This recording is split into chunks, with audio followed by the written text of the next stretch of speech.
Many people speculate the causes of the 9/11 attacks on the U.S. in the year 2001. These range from conspiracy theories to the instability inside Afghanistan itself to the Soviet-Afghan War in 1979. The U.S. actually contributed a fair amount indirectly to these attacks on American soil. On April 27, 1979, the Union of Soviet Socialist Republics launched a terrible war with neighboring Afghanistan. They used force to overrun the government and what little opposition there was in a matter of months, and by December 17th, they had captured the capital city of Kabul. And so began a long struggle against oppression and for freedom.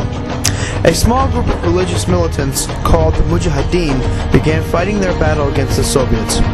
The Soviets launched a series of attacks between 1980 and 1985, and the Mujahideen were getting beaten back by superior Russian Air Force and weaponry. Hundreds of thousands of people were being raped, pillaged, and slaughtered by Soviet troops. Children as young as 5 were picking up toys left on the ground by troops. These toys were in fact explosives. Millions of refugees fled into Pakistan and Iran. Thousands more died every day.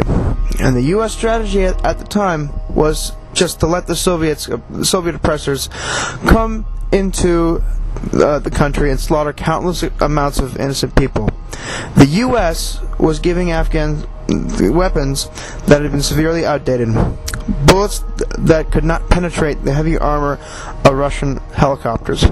Pakistan, in order to help Afghanistan, was given F-16 fighters by the U.S.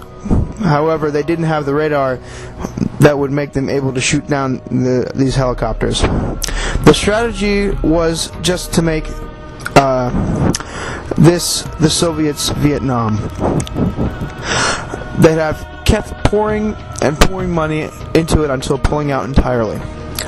The solution came in 1981 when Congressman Charles Wilson and CIA agent Gus Stavrokatos helped to fund the Mujahideen in their efforts against the Soviets. In the latter half of the decade, more aid was devoted to the Afghan cause. Charles Wilson was able to increase funds by tenfold and give the Mujahideen muchly needed weapons to confront the problem helicopters were causing. This operation was done covertly or secretly. It was done with the help of Egypt, Saudi Arabia, Pakistan, Israel, and the People's Republic of China. To make it a covert operation, money for arms had to be flowed through Pakistan, and the arms themselves had to be bought from Israel, due to the fact that Israel had the largest stockpile of Soviet-made weapons outside of the Soviet Union. This operation was codenamed Operation Cyclone. This increased supply of weapons helped the Afghan resistance fighters a great deal. In a span of 2 years, they had shot down more than 300 planes and helicopters. This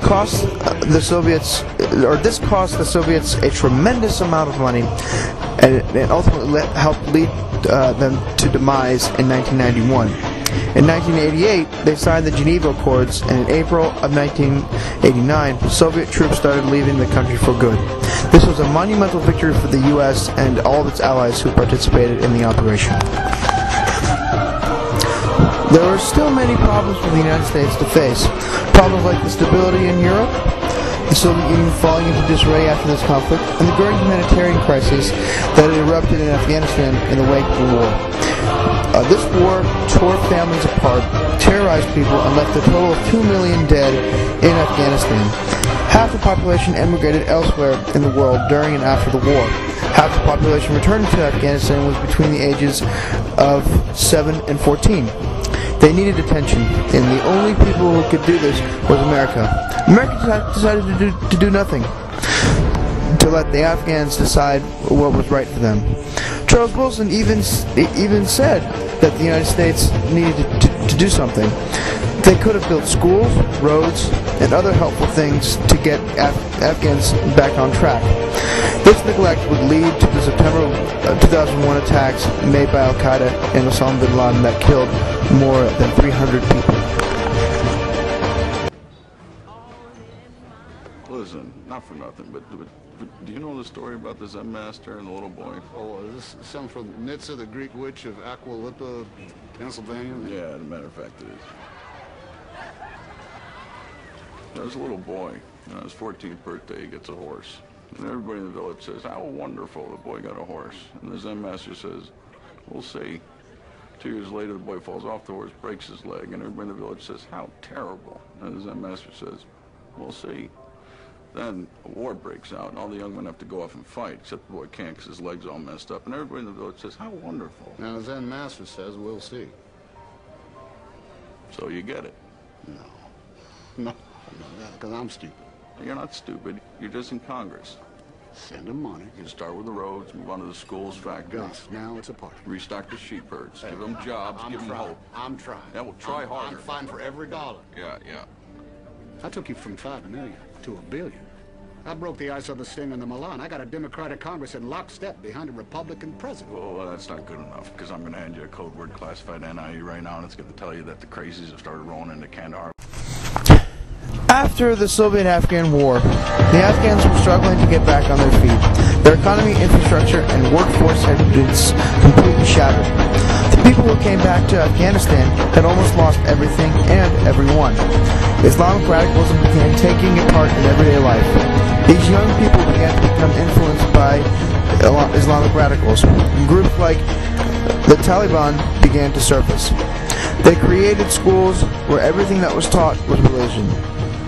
Throughout the late 80s and early 90s, the Taliban increased in strength and numbers. By 1994, the Taliban had become a legitimate threat to the Afghan government.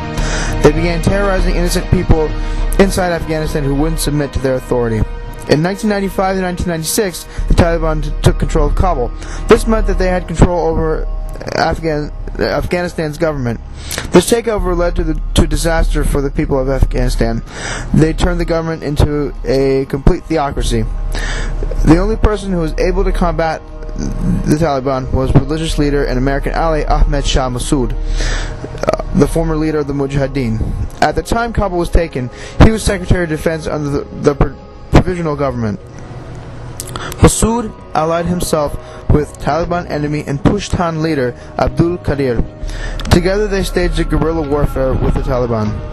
All Massoud looked for in Afghanistan was an Afghanistan free of invaders or insurgencies, his own Afghanistan. So for years he fought the Taliban and eventually Al-Qaeda. He was an important leader in Afghanistan for the anti-Taliban movement. He even foresaw the 9/11 attacks. At the same time he was fighting Taliban forces in 1996, the Taliban allied themselves with Al-Qaeda. Al-Qaeda was fundamental in control of Afghanistan. Afghanistan was their recruiting center, and they carried out terrorist attacks in many countries. Al-Qaeda began bombing places outside of Afghanistan. In 1998, it bombed several U.S. embassies in African countries, killing a total of 212 people and wounding 4,000 others. Al-Qaeda intensified attacks at this time to its all-time high in 2001, with the infamous September 11th attacks on the World Trade Center in New York City. Coincidentally, Massoud was assassinated on September 9th of that year. This national crisis could have been averted if the U.S. had helped the Afghans take the steps needed to propel them into the future. The lack of real schooling led to the creation of religious schools that taught radical Islamic principles to a nation already stricken with war and poverty. Half the population that returned were ages 7 to 14. These kids became influenced and arguably brainwashed by the Taliban and Al-Qaeda. Kids at this age can believe anything they hear, even if it is the wrong ideology. Many Islamic people condemn the acts perpetuated by the Taliban and Al-Qaeda. Afghanistan was a breeding ground for religious extremism and terrorism. Our lack of providing proper care for the Afghans inadvertently and indirectly led to the devastating attacks on September 11th, which killed 3,000 completely innocent lives.